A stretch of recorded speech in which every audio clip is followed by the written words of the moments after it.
ಹಾನಗಲ್ ತಾಲೂಕಿನ ನರೇಗಲ್ ಗ್ರಾಮದಲ್ಲಿ ನಡೆದ ಘಟನೆಯ ತನಿಖೆಗೆ ವಿಶೇಷ ತನಿಖಾ ತಂಡ ರಚಿಸಬೇಕೆಂದು ಮಾಜಿ ಮುಖ್ಯಮಂತ್ರಿ ಹಾಗೂ ಸಂಸದ ಬಸವರಾಜ ಬೊಮ್ಮಾಯಿ ಆಗ್ರಹಿಸಿದರು.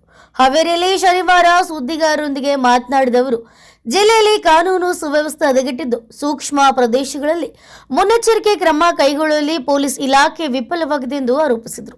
ಇನ್ನು ಪ್ರಕರಣದಲ್ಲಿ ಜಿಲ್ಲಾ ಪೊಲೀಸ್ ವರಿಷ್ಠಾಧಿಕಾರಿಗಳ ವಿರುದ್ಧ ಕ್ರಮ ಕೈಗೊಂಡು ಹಾನಗಲ್ ಸಿಪಿಐ ಹಾಗೂ ಎಸ್ಐ ಅವರನ್ನು ಅಮಾನತುಗೊಳಿಸಬೇಕು ಅಂತ ಒತ್ತಾಯಿಸಿದರು. ಸ್ಥಳೀಯ ಪೊಲೀಸರಿಂದ ನಿಷ್ಪಕ್ಷಪಾತ ತನಿಖೆ ಸಾಧ್ಯವಿಲ್ಲದ ಕಾರಣ ಎಸ್ಐಟಿ ಮೂಲಕ ತನಿಖೆ ನಡೆಸಬೇಕು ಎಂದರು. ಇನ್ನು ಪ್ರಕರಣದಲ್ಲಿ ತಪ್ಪಿತಸ್ಥರ ವಿರುದ್ಧ ಕಠಿಣ ಕ್ರಮ ಜರುಗಿಸುವವರೆಗೆ ಬಿಜೆಪಿಯ ಹೋರಾಟ ಮುಂದುವರಿಸಲಿದೆ ಎಂದು ಬೊಮ್ಮಾಯಿ ತಿಳಿಸಿದರು. ಇನ್ನು ಗಾಯಾಳುಗಳಿಗೆ ಸೂಕ್ತ ಚಿಕಿತ್ಸೆಯನ್ನು ನೀಡಬೇಕು, ನಿರಪರಾಧಿಗಳ ವಿರುದ್ಧ ದಾಖಲಿಸಿರುವ ಪ್ರಕರಣವನ್ನು ಪರಿಶೀಲಿಸಬೇಕು ಹಾಗೂ ನ್ಯಾಯಕ್ಕಾಗಿ ಹಾವೇರಿ ಮತ್ತು ಹಾನಗಲ್ನಲ್ಲಿ ಕಾನೂನು ಹೋರಾಟ ಹಾಗೂ ಪ್ರತಿಭಟನೆ ನಡೆಸಲಾಗುವುದು ಅಂತ ತಿಳಿಸಿದ್ದಾರೆ. ಹಲವಾರು ಸಂದರ್ಭಗಳಲ್ಲಿ ಇಲ್ಲಿ ಕೋಮ ಶಾಂತಿ ಕದಡಿರುವಂಥದ್ದು ನಾವು ನೋಡ್ತೀವಿ.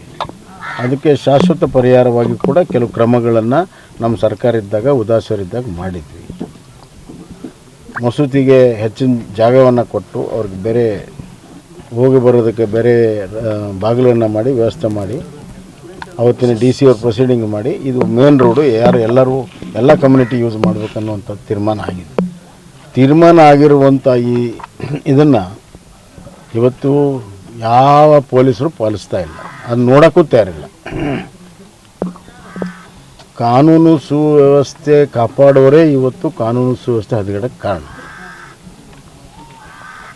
ಉದಾಹರಣೆಗೆ ಈ ಘಟನೆಯ ಪೂರ್ವಭಾವಿಯಾಗಿ ಏನು ಕ್ರಮ ತೆಗೆದುಕೊಂಡಿಲ್ಲ.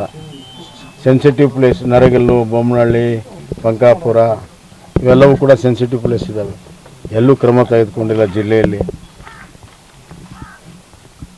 112 ಕಳಿಸಿದಾರಂತೆ. 112ದಲ್ಲಿ ಇಬ್ಬರು ಇರ್ತಾರೆ. ಇಂಥ ಸೆನ್ಸಿಟಿವ್ ಪ್ಲೇಸಲ್ಲಿ ನಿಯಂತ್ರಣ ಮಾಡೋಕ್ಕೆ ಸಾಧ್ಯನಾ? ಇದು ಟೋಟಲ್ ನಿರ್ಲಕ್ಷ್ಯ ಪೊಲೀಸರು, ಇಲ್ಲಿಯ CPI, ಇಲ್ಲಿಯ SI, ಆಮೇಲೆ ವರಿಷ್ಠ ಅಧಿಕಾರಿ SP. ಇದು ವೈಯಕ್ತಿಕ ಅಂದರು. ನಾನು ಇವತ್ತು SP ಅವ್ರು ಕೇಳೋಕ್ಕೆ ಇಚ್ಛೆಪಡ್ತೀನಿ, ಅದು ಹೆಂಗೆ ವೈಯಕ್ತಿಕ ಹೇಳಿ, ಹೆಂಗೆ ವೈಯಕ್ತಿಕ? ಯಾವುದಾದ್ರೂ ಅವ್ರ ನಡುವೆ ವ್ಯಾಜ್ಯ ಇದೆಯಾ? ಯಾವುದಾದ್ರೂ ಹೊಲದ ವ್ಯಾಜ್ಯ ಇದೆ, ಇನ್ನೊಂದು ವ್ಯಾಜ್ಯ ಇದೆಯಾ? ಹೆಂಗೆ ನೀವು ವೈಯಕ್ತಿಕ ಅಂದ್ರಿ ಅಂದರೆ ಇದನ್ನು ಭಾಳ ಹಗುರವಾಗಿ ತೊಗೊಂಡ್ರಿ. ಒಂದನೇದ್ದು, ಎರಡನೇದು ದಾರಿ ತಪ್ಪಿಸೋ ಪ್ರಯತ್ನ ಮಾಡ್ತೀರಿ, ಮೂರನೇದ್ದು ಮುಚ್ಚಿ ಹಾಕೋ ಪ್ರಯತ್ನ ಮಾಡ್ತೀರಿ.